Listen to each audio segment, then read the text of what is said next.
Oh, hey y'all. Shit, I almost forgot what time of day it was, y'all. I wanted to greet you guys with a great afternoon or something, but it might be a little soft. We ain't going for the soft mode today, man. I'm here with my guy. Man, it's always, this is just my opinion. Y'all ain't got to go with it. But it's always my pleasure when I'm in the presence of greatness. Stop it. When I'm in the presence of greatness, baby. Hey, y'all, this is the thing that we got to put out there first because I love to hear him say it. So I'm going to ask him to say it. I'm back. I ain't got my shirt on. I got a shirt on. I'm back now, man. I'm back. He's back. State champion as a player. Winner. I think after this last job, he solidified himself in the high school coaching realm as a team builder, a skill developer, winner. Definitely a winner as a coach. I met you in your stop along the way at Green Oaks. That was definitely not an easy place to coach, and yet you won. Shreve after that excelled. Ruston, 1 year, y'all, look. The 1 year at Ruston this past season was extra special because he didn't know any of those kids, and to get that far, again, in one season, that's special. I think now, he and we had a chance to talk a little bit. I don't know what the end result is, but my first question is why? When you look at a team like Ruston, you got Ahmad Huston, Keyshawn Malcolm, and Santavius Sutton, and Cole Grady, Caden Grady, and Mason, Darren Ford not being added.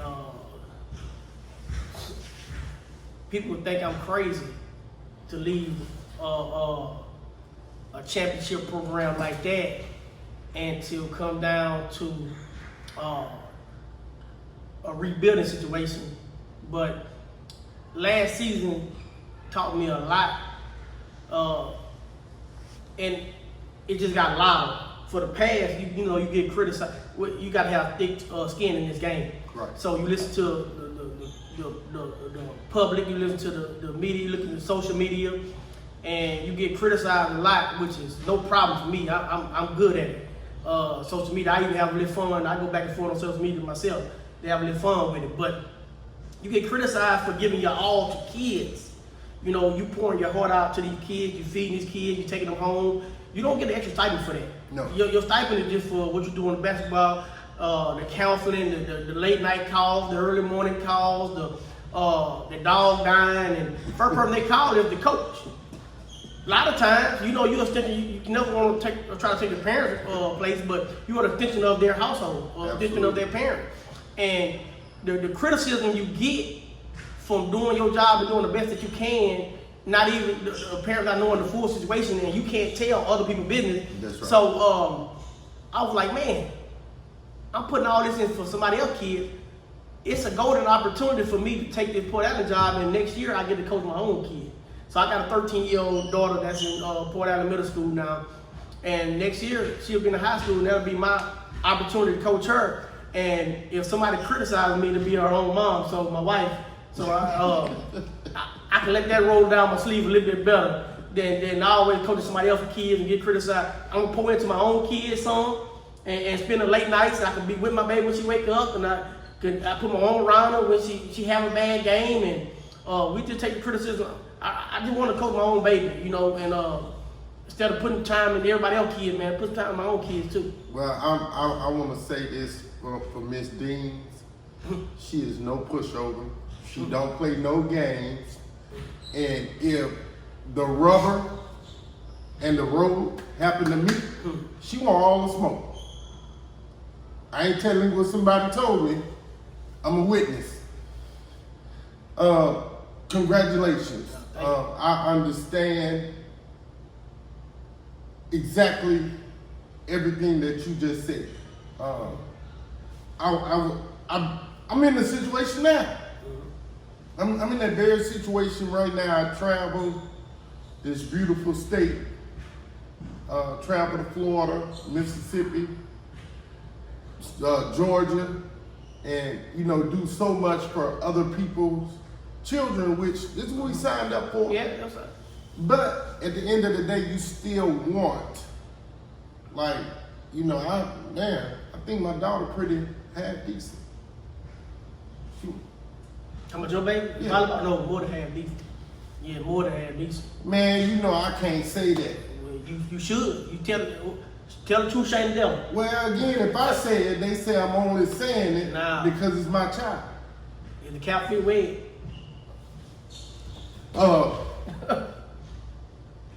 Baby girl is, I've been watching her. Cause you like me, when I was training my kids real heavy, I was always, I was always putting it on film. So I've gotten to see your baby girl.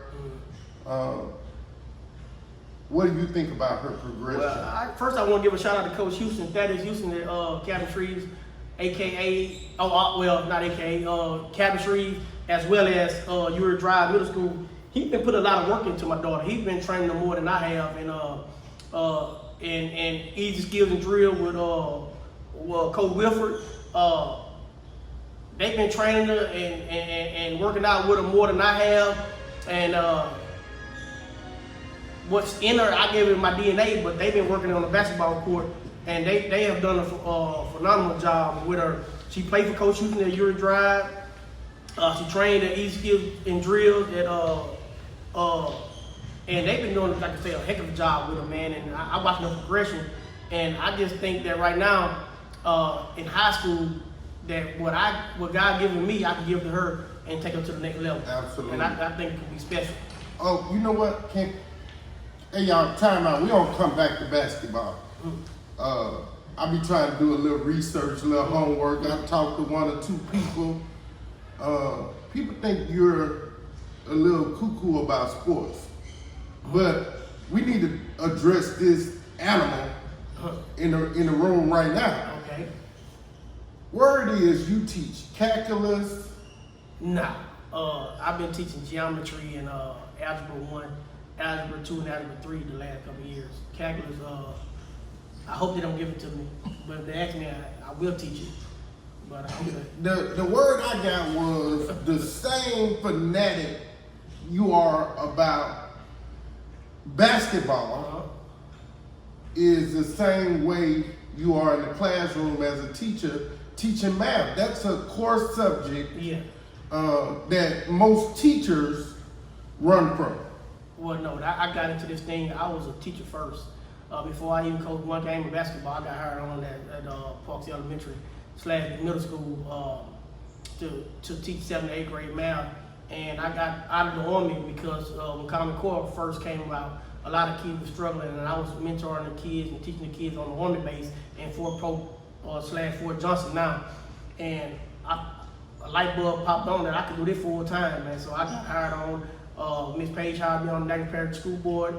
Miss Brown was my first principal and gave me the opportunity, and I've been teaching math first, and then I got the opportunity to teach basketball. So I always want to be called a teacher first, coach second. Yeah, and I'm gonna say this, guys, but what I'm about to say is no disrespect to teachers. Y'all see me, please continue to speak to me and talk to me without being disgruntled at me, because what I'm about to say has nothing to do with you guys. But it's gonna sound really ugly, okay? Most teachers look to get into PE or... To my coaches. Yeah. See, I ain't say coaches, y'all. I said teachers. So, y'all, the one me that said it. But in any case, PE, the business class, introduction to typing, couple other bird classes. I call them bird classes because you should get an A out of it. It's not like you got to study in those classes, but some people still miss it. You started in math, but as it progressed, you could have easily switched. Why stay? I get the opportunity to switch pretty much every job I take. I get the opportunity to go to E2020, which is nothing but a computer class. They come in, they open their assignment, they do their work themselves, and then I unlock the test every now and again. I don't want to waste the gift God gave me. You know, he gave me a good understanding of this math. He gave me an understanding how to explain it to the kids in a way they can understand. And it's a lot of times when you see kids that often misbehave in the classroom, it's because they have a lack of understanding. And I find a way to connect with them because when I was in school, I told a lot of jokes, and I was a class clown. And then when I meet somebody who was a younger version of me, I don't just throw them out the classroom. They tell a joke on me, they better be prepared. I'm gonna tell a joke back on them, and we just gonna be some joking people until it's time to get that bell ringing done and get the assignment done. I don't just throw them away. And then once they believe, they see somebody believe in them, then they start believing in themselves, and then they understand that this math is not so bad, they can do it. And then I think that's just my job. That's my calling. That's my ministry on earth, is to teach math and teach kids about the Word of God. So I'm not gonna change that. If Lord see fit, then I'll go and do something different. But for it right now, if I have an option, I'll always choose the classroom. We hear you talk about sports a lot. Mm-hmm. We never really get to hear you talk about your love for academics, and you know how you just gave a scenario on how you interact with kids and who you are personally. In every genre of life, be it religion, school, politics, it's a person that fed into you to help you become the person that you're becoming. You know, and we got to throw some prayer in that, because you got to do a lot of prayer to become good in this teaching world. You know, who are some of the people in the beginning that you were able to lean on to get a better philosophy of what type of teacher you wanted to be? Oh, that list goes on and on and on. I can't do this in one take. I first started, like I said again, I had some good principals. Miss Brown, my first principal. At Parks, I had mentor teachers, Miss Turner, Mr. Starr, Miss Page, the one that hired me, Mr. Mason, who I still talk to this day, Coach Bush, who was my high school coach. He's actually in the school board office at the DeSoto Parish now. He was a coach for over 20 years. Eddie Hamilton, another guy that I talked to, Brian Williams. He's the assistant principal, head coach at Lakeview. Daniel Harmon, a good friend. This list goes on. I can't sit here and name all the people that inspired me and encouraged me to go on and on and on and on and on. Ronnie Williams, who's the mayor of Natchez now. I used to beat him in Game Breaker 99. He used to be in my house every day as a kid, but he's a minister, a pastor in Natchez. The church is it slipped my mind, but the list goes on and on. I can go on. Sergeant Strong from the military. A lot of these people that shaped and molded me, and I take a little and bits and pieces from him, and I combine it with my own style, and I try to keep going. But I got a huge community I can reach out to and talk to on a daily basis. And who started me though was my mom and my dad. It's important to have a dad in your life. Absolutely. And my mom, she was a sports fanatic. She was insane about sports, insane about God, and she just was a person who taught me, again, the first person to teach me about academics. I got a whooping, and I'll never forget that I got a C in science. One of the only C's on my high school transcript. I got all A's in, I think, one C and one B. And that C came in the science class, and she whooped me. I'm talking about beat the life out of me because not for the fact that I got a C. Because when she asked me why did I get a C, I told her I don't like science. Just because you don't like something is not an excuse not to do your best. And the next time I got an 8 in every other science class that I've taken, and I still hate science to this day. But yeah, that's what taught me to always give my best and put my best foot forward. Man, that's a story, man, because especially in the small community world, that's one of the things that hinder a lot of kids that are really good on the athletic side of the world. They don't put the same love, passion, effort into the academic world. And so now, as per where they probably have a mid-major to low major, or mid-major to high major, or sometimes they got the full, what's it called, the full Monty, where you got everything looks great, except for your academics, and now you got to go JUCO, and you think the world did you something, but it wasn't the world. It was you didn't look out for you. You didn't think enough to say, I don't understand, I need help. Those are the two biggest things you can say in a classroom that adds value to your everyday life is, I don't understand or I need help. Can you explain this a little further? Y'all got that? Somebody gonna catch that later on. Just hope it's still in the 4-year realm. You only get 4. Somebody gonna catch that too, right? Yep. You know how many you get? 4? High school. Unless you. Reclass.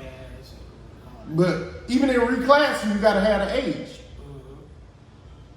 So think about it or don't. Hey, right now we with my guy, Corey Deans. I like how you put the S on that too, man. A lot of people forget that S, man. They always say Corey Dean, and that's a different person. That's a different person? That's a different person, totally different person. Yeah. So, I got the S on it. It's Dean with S. I like that you put on my name right. Y'all see, this is why I love him. Because I have to challenge myself. I be losing it sometimes around Coach with laughter because he like not this what was that? Ruston EA playoff game. We played Ruston first round. He comes and he sits with me while I'm watching my daughter, and I'm telling you, I'm doubled over the entire time in laughter because funny dude, man, and he is exactly who he say he is. His character is unwavering, unchanged. He's very vocal about the things that he's passionate about, and did we ever figure out why your daughter got subbed out doing that? I don't know if you can talk about that or not. Cause I did some research and I tried to understand the sub patterns of volleyball and for basketball. I know it's a little different. You can only sub for the person that you sub in for, and it's only a time and rotation. But I asked a question to my volleyball coach. Shout out to Coach Colley at Ruston High School, and she told me that you actually can play somebody the full game. It's your option. But if you sub for that person, it gotta be when it come back to that rotation. You can only sub that player for that position, but you don't have to sub them. Well, she wasn't. I tried that part. It really bothered me when she first started playing. As each season has passed, though, I've tried to be better at my patience. Yeah. Because I used to have an issue with that. You know, you got that same problem. Yeah. And so at the end of the day, I just tell anybody, if you got a kid that's for Katina Grayson, if Katina Grayson is that kid's mom, and that kid, be it Hobart or Courtney, is on your team, you're better off with them on the court than on the bench. And that's it. Like, I don't know why she took her out or was subbing her. but I know that somebody's daughter be playing really good volleyball, and maybe they got my last name, but I can't, you know. Shout out to Coach Chris Bush, man. Shout out to my people in the Shreveport area, man. Shout out to Coach Marcus Jackson, Ruston High School. I hope that he's healing in the best positive manner he can. I would like to continue that on a later date, though. I'm still in my mind when I looked up on my feed. I had to put my glasses on, y'all. It's the only time that I'm supposed to wear glasses is when I'm reading. And I thought I had seen, I thought my eyes were deceiving me when it said Corey Dean's new head girls basketball coach at Port Allen. I generally will, especially if it's somebody I got a relationship with, I will call them and congratulate them.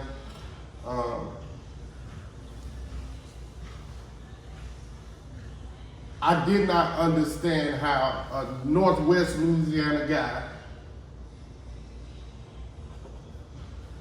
made the transition. He explained it to me. I still didn't understand it, but you have to respect coach's wishes. When you think about the gift that you got, because the gift is coaching your daughter. Once you came to that forethought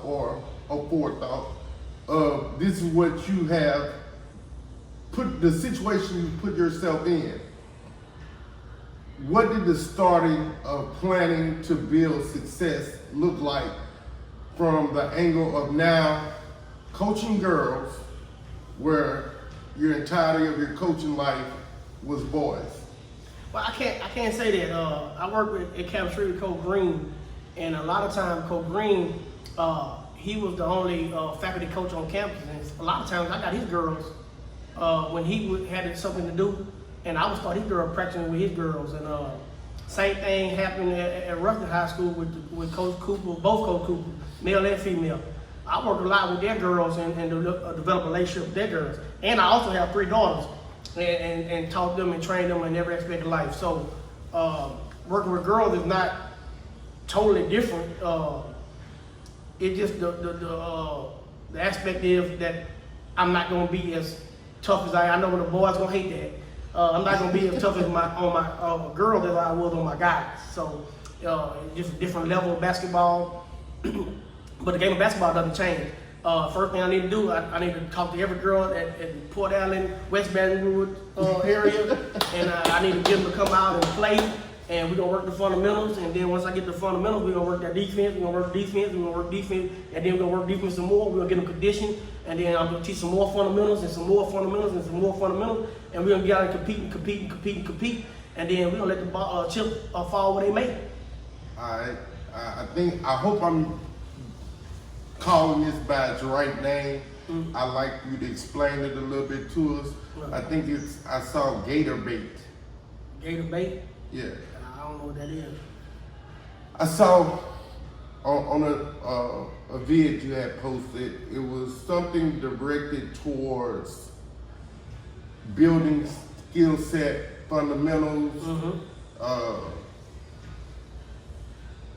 I thought that was the name that my recollected, but I could be wrong, so I'm just gonna ask in a different layman term. Okay. Explain to us how you generate a plan of success for your athletes. It's the same as classroom. I learned it from Julia Stevens in Natchez Parish School. First thing you gotta give them a formative assessment. It's assessment for learning. You roll the basketball out, you put them through a couple drills, you see what level they're at. Then you start every day developing them with a weekend. Every day, drilling practice with a weekend. Then you put them into something like a summative assessment of learning. You put them against the other team. You let them play a little bit. You coach them a little bit. You record the game, and you realize what they need to work on. Then you make your practice plan from there, and work on what you need to work on to get better in your scheme. And a lot of coaches have a particular scheme they want to run. I don't have a particular scheme I want to run. I don't know if I want to run dribble drive. I don't know if I want to run a Princeton offense. I don't know if I want to run 5 out. It's just gonna determine what my players and where they at and what they're more comfortable doing, and put them in a position where they can be comfortable in.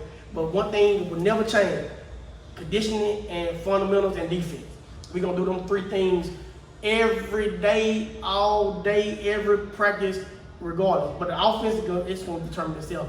I'm gonna figure out what girls can do what well, and we're just gonna run that offense. I'm gonna put them in schemes and plays to highlight their skill set.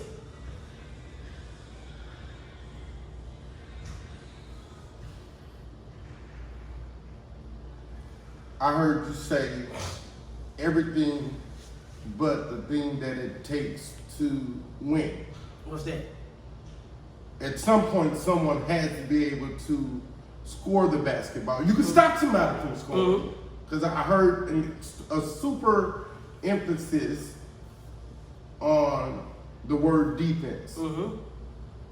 At what point, how comfortable do you have to be in your comfortability to say, okay, I'm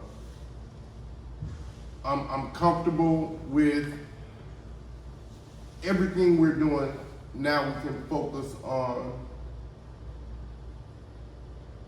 putting the ball in the basket. Well, see, this is why I differ from a lot of coaches. I talked to Coach Cooper a lot. He was in Ruckman High School. I tell them a lot of people come in the gym and they do a lot of skill work and a lot of offensive drill where they have a chair and 3 cones and they go through all that stuff, and then they get to the game, they don't understand why the players can't translate from what they're doing with all those skills and cone drills and chair drills, because they don't understand the defense first. Once you understand defense, if I'm 1 pass away, I'm supposed to be in this gap. I'm 2 passes away, I'm supposed to be in help. Well, I got the ball right now and the defender is in front of me. And I look and I know that my offense, we're in the slide, wing, short corner, right? And then I see my person on the wing, I'm on the slide, but I don't see the defense in the gap. I see them hugged up and denying my man. So that tells me right now I'm gonna drive that gap. How did I understand that? Did I understand it from the cone work and the drill, or did I understand that from defense? Understanding where the defense is supposed to be. So right now I'm gonna teach them to understand defense and where the defense is supposed to be. Then I'm gonna get them to attack that offense. And we're gonna do drills and stuff, and we're gonna do drills, offense drill, but I'm gonna teach them from a defense first. Right now, I'm gonna ask them, as a defender, where would you be at right now when the ball's on this slide or on this wing? Well, I would be in help. Do you see anybody in help? That tells me as an offensive player, now I'm going to attack mode. Right. Now, attack. How to attack them. That's when I'm gonna start teaching them the drill work of how to get somebody on their hip, how to attack top foot, how to get to my 1 dribble pull up, how I'm gonna give me a body. And you see Shay when he heads and he got into that boy body and then finish. I'm gonna teach him how to be Shay gives it Alexander too. But that gonna come later. Can I example? Yeah, give me. Yeah. So he has the ball. He's going left. He pushes out. He takes 4 steps and he shoots him. But see, now you only looking at the response. I always tell you, you can't slap me and tell me how to respond. But when they had him at first, when they had 2 hands right here, the hand right here, and then they had a foot right there, you ain't see that part, did you? You just seen the part where Shay got him off of him. So when they put their hands and had all that, that's when Shay did this, and then he did this, and then he got rid of him like this. Then he scored. So technically, he played football on the basketball court. No. When you in Rome, that's what the Romans do. When they was filing and grabbing and reaching and holding him, he just swim. That's called a swim. Yeah, that's a football move. That's what they were playing with him. They were playing football with him when they got 2 hands on him. And see, none of the Pacers fans and the basketball experts was mad when you see Nimhard hand right here, When I got the ball facing you, you can't even have your hands on me anyway. So I can't. You can't do that in that hand. That automatic, that's a hand check. You can't do that. Now when I'm facing, now when I turn my back to you, yes. But when I'm facing you, you gotta get your hands off me.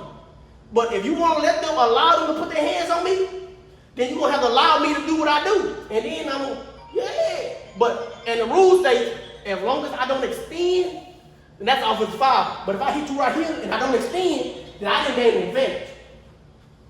The advantage ain't what you hitting him right now. You sure it's not that? That's not an advantage. Oh, okay. Now, so for me, I absolutely love the physicality that basketball brings. This generation game I just don't think that they appreciate it enough. They don't want to be touched. That's why the tough teams win. How do you teach that mentality on the girls' side? Of toughness. That word. The drill you do in practice every day. First, and toughness ain't got to be something physical every day. You can put them through a drill because toughness is a mentality. You can have a girl that's 117 pounds and 5'5", and they can be the toughest person on the court. How you do it? You put them through a drill. You put them through a drill that they probably can't beat. And that's like that Tony the Tiger I had. When I get somebody that Tony the Tiger and it's 22, it's down and back. That's once. Down and back again, that's twice. So they got to run 2 down and backs within 22 seconds. Right? Then they get 22 seconds of rest, and then they got to do it 22 times. And it only counts when you make the time. Right? That's a tough drill. Absolutely. If half your team can beat that drill, then you're gonna have a tough team. Mentality wise. They overcame something that was different. Right? Then you put them through again, pad drill.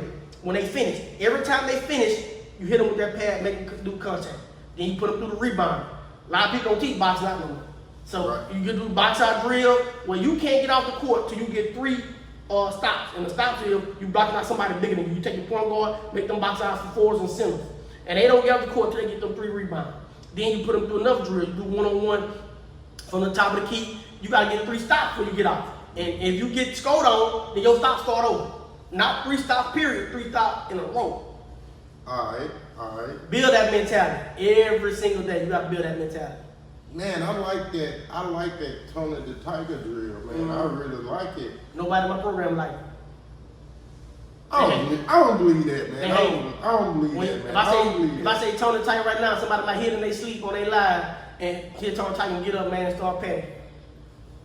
That Tony the Tiger real. He make it great though. They're great. He make it great. So, I'm glad you gave the answer to that format because I was just thinking about this because that's what my mind do. It thinks the illogical for most, and so you say that girl has to be able to 22 seconds down back 22 seconds in order to have speed though. You have to have built an agility regimen. What if the kid doesn't have the agility regimen from a footwork standpoint that understands how quick twitch muscles work and understands how to be here, but then be here? Then I mean that comes with a lot of the kids that got on the team now. I ain't say a lot of them. 3 of the girls I got that came from the track team. Okay. So, and I encourage players to be multi-sport athletes anyway.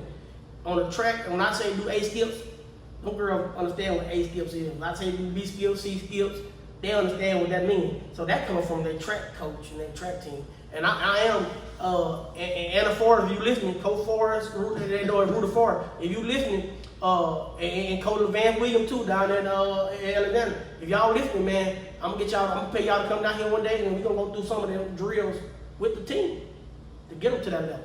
Yeah, you gotta what you call it, bring in some out. See, I'm not a know-all, be-all and all that.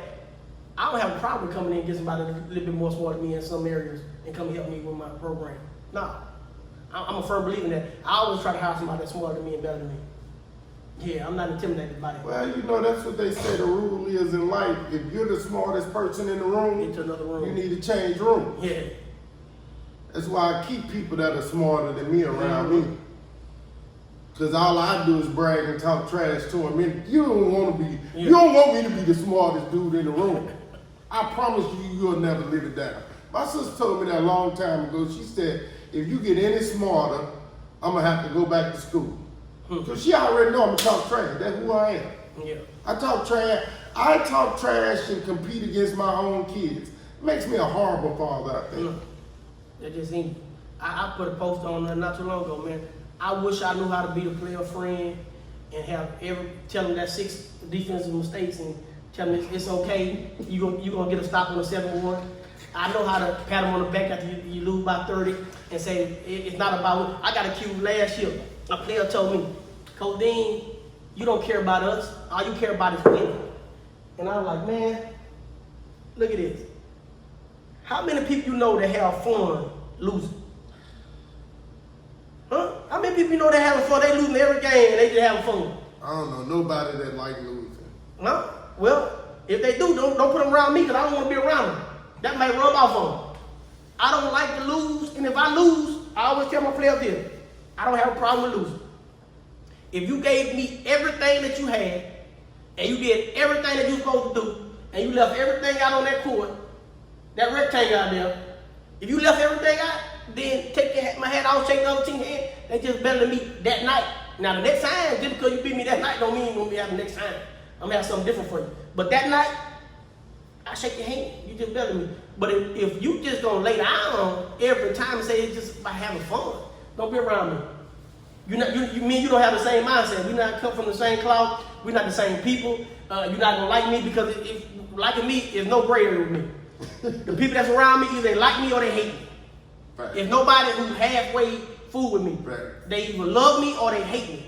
There's no gray. And the underachievers, the mediocre people, they don't like me. They can't stand to be around me.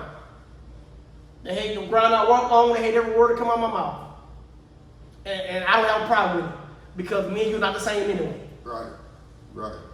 So the assistant basketball coach, one of the assistants became the head football coach.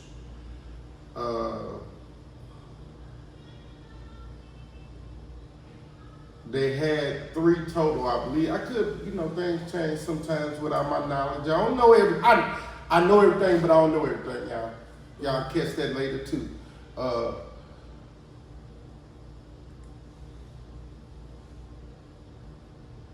You change every element about what you know. If you're in Shreveport and you switch sides from boys to girls, you know some coaches there that you could call immediately and say, hey, I'd like for you to come join my coaching staff here at XYZ High School. Is that something you're interested in? Being that you moved to South Louisiana, in some people's mind, is the end of the world. How have you gone about trying to find quality help from an assistant coach point of view?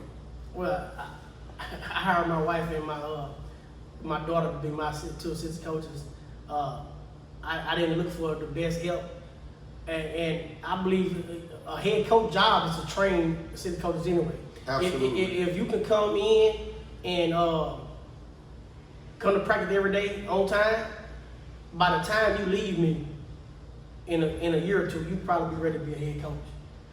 Everybody that coached with me probably ready to be a head coach, and I'm not going to take any credit for these guys, but when I left Shreve, Don Cook became the head coach of Norwood Girl. Daniel Harmon was the head coach at Southwood Boys.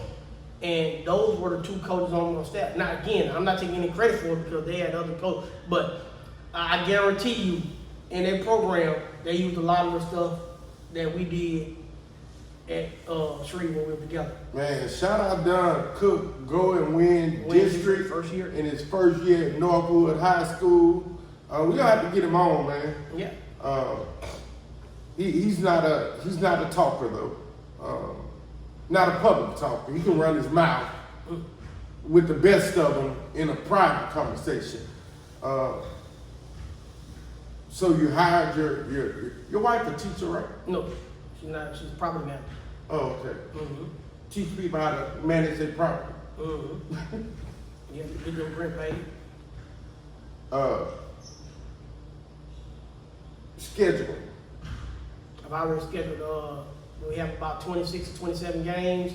We mostly play on Tuesday, Fridays. I didn't have a lot to go on. What I did was I researched the schools that was within about 100, 150 miles from here. I called them and see if they wanted a game. And So you recreated a whole new schedule. You didn't maybe use the one that the coach left, previous coach left, if they left the schedule. if they left one, it didn't get to me. Only thing I had to fight, chew, and claw to find somebody in the district to give me the district schedule. Oh, okay. And I can't. I don't want to. I want to give them a shout out, but I can't remember which coach gave me. I probably go through my ticket and find out. But it was one of the coaches. It was one of the, I think, a private school. One of the private I schools. think it's university. It wasn't university. Shoot, who all in this district? I can look it up right University, Bruley. now. No, Bruley not in the district. No, Bruley Chain. Yeah, I think Bruley 4A or Division 2. I'm gonna tell you right now. I want to say Madison. No. Madison Prep in the district. Yeah, that's what I caught. But they didn't give me the district schedule. I called everybody. Livonia? No, Livonia's not in the district. Parkview Baptist, I want to say. The coach of Parkview Baptist. Oh, gave me the okay. schedule. Shout out to them. Yeah, shout out Parkview Baptist. Yep, gave me the district schedule. So I had those 6, 7, 8 games, and then I found like 20 more games after that. So I don't know if this changed yet. The max number of games used to be 34. 34. I know that from They proposed. what I heard Coach Kovacs proposed I don't know how many could pass. in the meeting a couple of weeks back. They had an LHSA meeting where Coach Kovacs proposed cutting the number of non-district games. I think it was, from what I heard, it was supposed to be like 7 games. To me, that don't make any sense. Any coach have control over their schedule to play how many games they want to play. So if you want to play 20 games, you play 20 games. If you want to play 34 games, you play 30. How does that affect another team? Isn't that a minimum? It's a minimum game, I think 15 to get into the playoff. Right. You got to play at least 15 games to get into the playoff. And don't quote me on a number. It could be 14, it could be 16, but it's in that area of games they need to play to get in the playoff. But I don't understand of limiting the games. I do understand that other sports, not starting sports, like football for boys, basketball, football. If you play like wrestling, you're gonna be getting your boys in December. Right. You can get them in November like everybody else. Right. Get them in December. That's a fact. Well, end of October. You get them in December if you're a wrestler. No, not right. Yeah, everybody else might be End of October. Very end of October, because you at Russell, you get them in December. Playoffs start maybe the 3rd week of October. Yeah. You could be out the playoffs by the 4th week of October. Something like that. Because the whole Yeah. month of November Yeah. is 2nd, Yeah, 3rd, yeah. 4th round, whatever. Then you get the week off, Yeah. I think. Yeah. So now in girls basketball, you have to deal with volleyball, but volleyball ends by October. So Yeah, volleyball is the championship and for volleyball. then November softball start at like the last couple of weeks in the season. So I don't see. I had to be at the meeting and I had to see what was the reasoning. Now you saying they're playing too many games for health reasons. I do think that playing 4 and 5 games in a week is too much. But it's already rules against that. You can't play in 2 tournaments at the same time Right. and stuff like that. So I don't understand the nature of trying to limit the games because I've always played between 20 and 30 games anyway. I never went to 34. Oh, okay. Mm-hmm.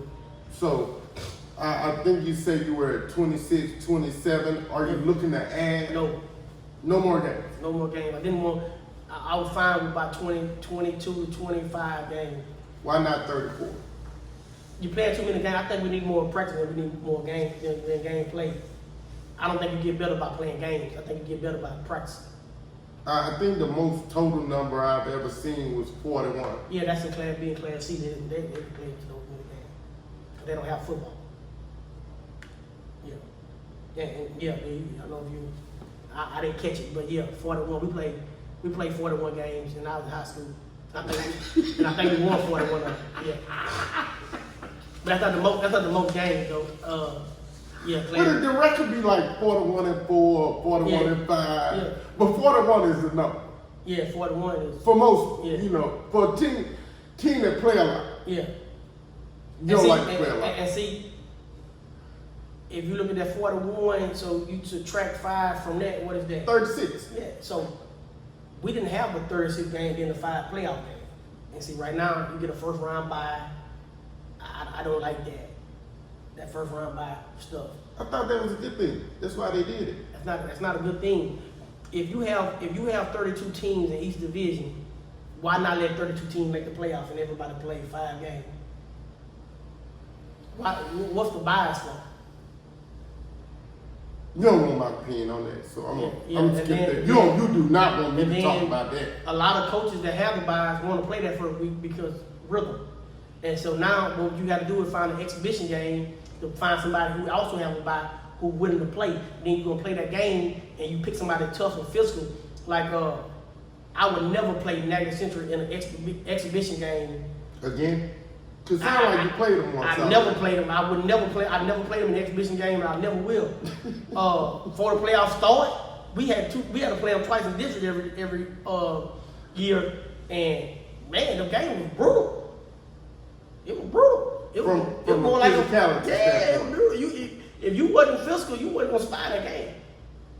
And so I definitely wouldn't play them for exhibition. I would rather play that 32 seed or that 28 seed. And play my game because they did enough to make the playoffs.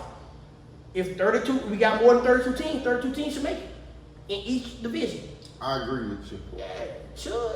And let the best girls or boys team say who it is. Yeah.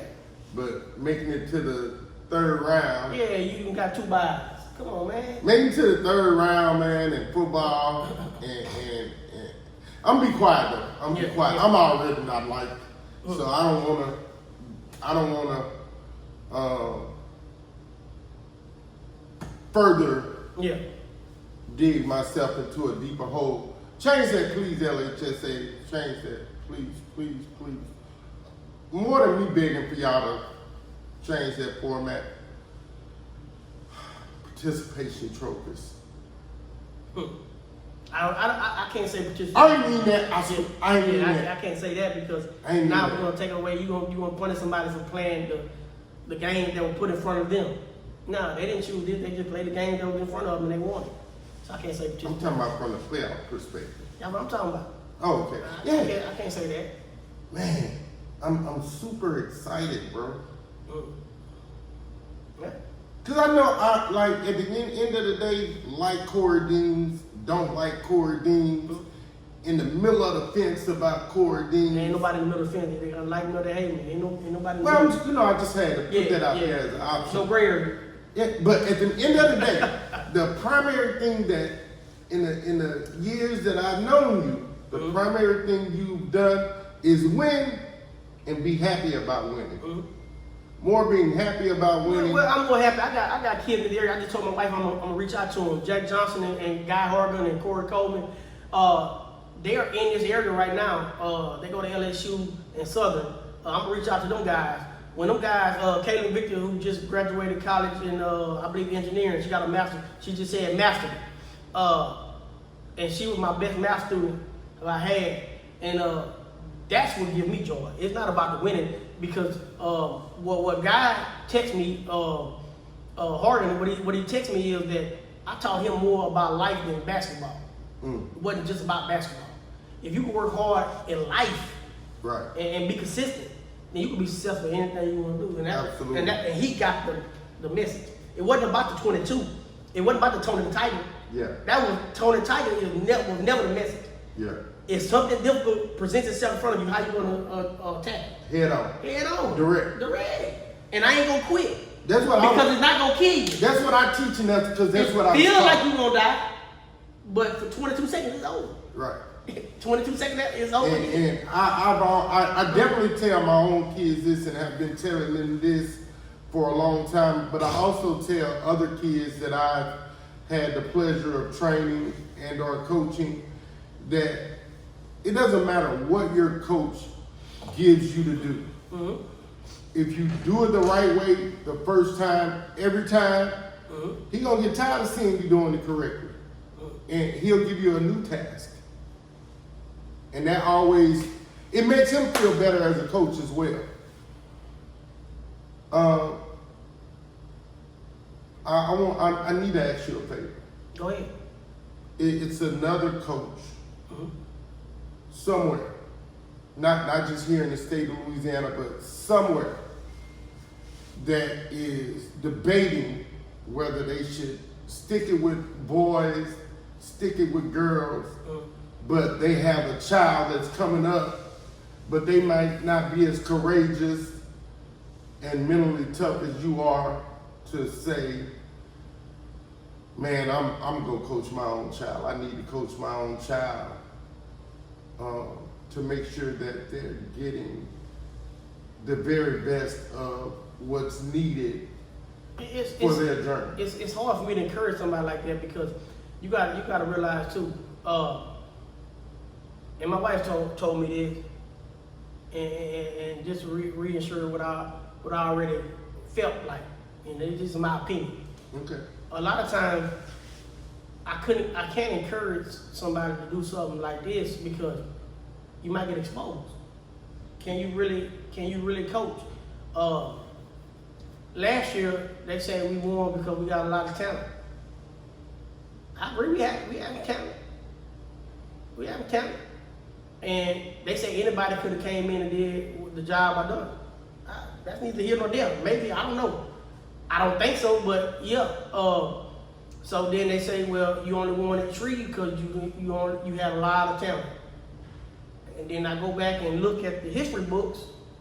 I'm like, man, everywhere I go, I guess this talent just following me. I mean, but what's the common denominator? Me.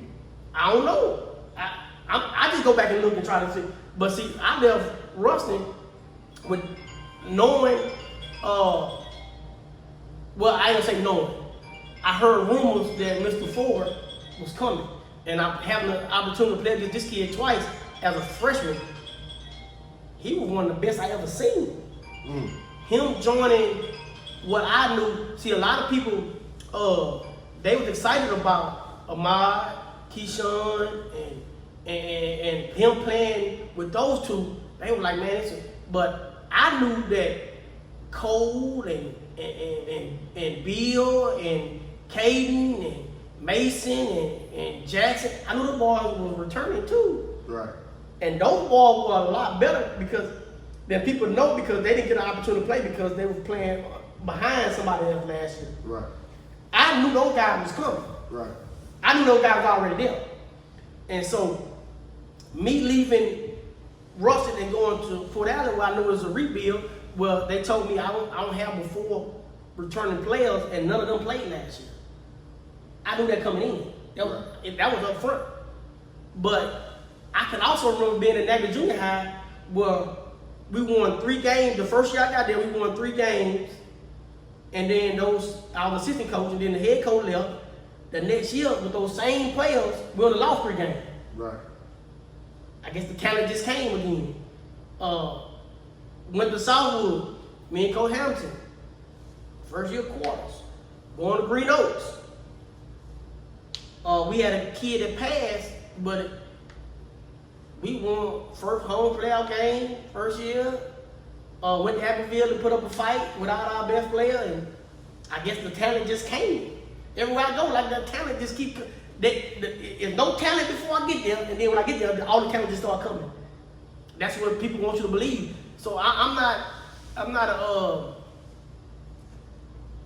afraid to go somewhere and to see when all the talent just start showing up, or is it 5 o'clock when practice start that we getting in and getting after it for a couple hours? And then when 5 o'clock started the next day, we get after for a couple of hours. And then when 5 o'clock started the next day, we get out there for a couple of hours. And then when 5 o'clock comes the next day, we get out there for a couple of hours. And then the next day, we open it up, and anybody that want to come. And I don't care if it's one person, we'll get after for a couple of hours. And then if it's 2 people, and then it started to be 13 people. And then when people hear, they want to start coming in because they're like, man, there's something special going on over there. It's not just the talent that's coming. These people kind of working over there. These people are kind of actually developing over there. Yeah, I promise I'm trying to keep these tears from coming out of my eyes. I'm just saying. Bro, you are hilariously funny. Oh, You are. I don't care what nobody say. My opinion is my opinion. yeah, that's your opinion. You are a very good, extremely good coach. Well, I mean, that's just, a lot of people. But finish your story. I can't encourage somebody to come and leave their kingdom with all that talent. I left a lot of talent. A lot of all-staters. And that's not an opinion. They made an all-state team. Right. And one of them, with Ahmad, made Player of the Year. Right. He's all everything in basketball and all everything in football. Right. And leave that without even giving it a second thought and come. I can't encourage nobody to do that because they might come here and then they might lose, and then be like, man, I should have never left. And you have a second thought. Oh, damn. And I might be crazy, or I might believe in God too much. I might trust in God too much, or I might be crazy. 1 or 2 we gonna find out that I believe that hard work gonna make you be successful regardless of where you go. And put God first. I'm gonna leave it at this then. It was something he said that made me feel good inside. He said, everybody said that everywhere he went, it was just really talented kids. Yeah. But he asked the question of what was the common denominator? Answer to the test. I'm going to give y'all the answer to the test. The answer to the test is me. Not me. He's speaking of him. And so... Or you ask me a question. You ask me a question. Or y'all can just do this right here. Do this right here. This may work too. Follow along. Understand why. That way, when the question is asked, you'll have an appropriate answer of how to be better. Not for you. It's never about you. This journey isn't about Coach Deans. This interview wasn't about Hobart Grayson. Shout out to our camera guy. Wave your hand, man. In front on this side of the camera. That's our guy. He do the best work, man. The best work. But man, I love you, bro. I love you, man. You Northwest Louisiana. Nah, man. I'm Northeast Louisiana. I'm military, man. I'm all over. Every 2 years, man, time to change. We both crazy.